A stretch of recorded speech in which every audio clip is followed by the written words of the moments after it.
클릭해주셔서 감사합니다.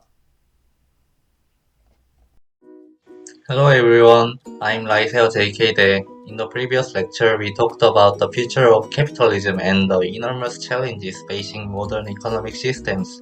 Today, we are going to step back and ask a deeper question. Why do humans study economics in the first place? What is the true purpose of economics? Is economics simply about making money? Is it only about markets, businesses, and GDP? Or is economics ultimately about something much larger? Today we will explore the meaning of economics itself and why economics is deeply connected to human survival, society, and the search for a better future. Let's begin. First, let's remember the basic problem economics tries to solve. Human wants are unlimited. Resources are limited. This is scarcity. Because resources are scarce, humans must constantly make choices. How should food be distributed? How should labor be organized? How should resources be used? How should societies balance efficiency and fairness? Economics begins with these questions. Now here is something important. Economics is not only about money. Money is simply a tool. At its core, economics studies how humans organize life under conditions of scarcity. These include production, consumption, distribution, cooperation, incentives, human behavior. Economics is deeply connected to everyday life. Now let's think historically. For most of human history, survival itself was difficult.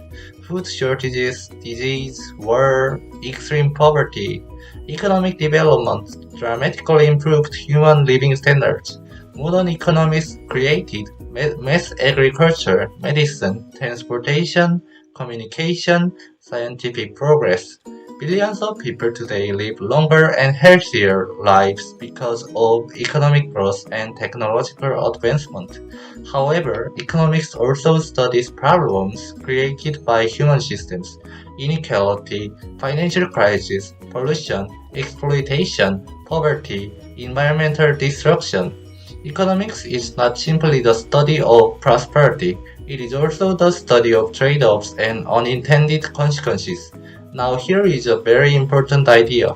Every economic system reflects human values. For example, should societies prioritize efficiency above all else, or equality, or freedom, or stability? Different societies answer these questions differently. This is why economics is connected not only to mathematics and statistics, but also to philosophy, politics, psychology, and ethics. Now let's discuss GDP. GDP measures total value of goods and services produced in an economy. Governments often focus heavily on economic growth, but here is an important question. Does higher GDP automatically create a better society? Not necessarily.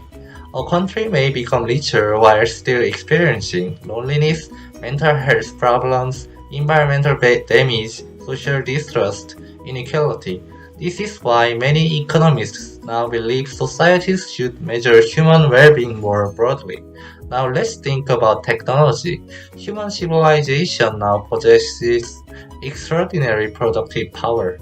Artificial intelligence, automation, global trade, digital communication. Humanity can produce more wealth than ever before, but economics now faces a new challenge. Not simply how to produce more, but how to use wealth wisely. Now let's ask another question. What should economists ultimately serve? Should humans exist to serve economists, or should economists exist to serve humans? This is one of the deepest questions in economics. Economic systems should ideally improve human well-being, stability, opportunity, dignity, sustainability. Production itself is not the final goal. Human flourishing is. Now let's discuss cooperation. Economics is sometimes misunderstood as purely selfish competition, but economists also depend heavily on cooperation. Markets require trust, businesses require teamwork, societies require institutions, trade requires coordination, Human civilization became successful not only because humans compete, but also because humans cooperate at enormous scales. Now, here is another important idea. Economics is ultimately about the future. Every society must decide how should resources be used today, how much should be saved for future generations, how should technology be regulated, how should environmental systems be protected. Economic decisions today shape the world tomorrow. Now let's connect economics to ordinary life.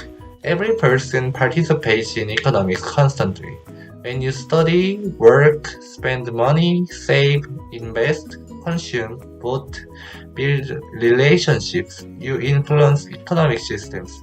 Economics is not something distant. It is part of human life itself. Now here is one final important idea.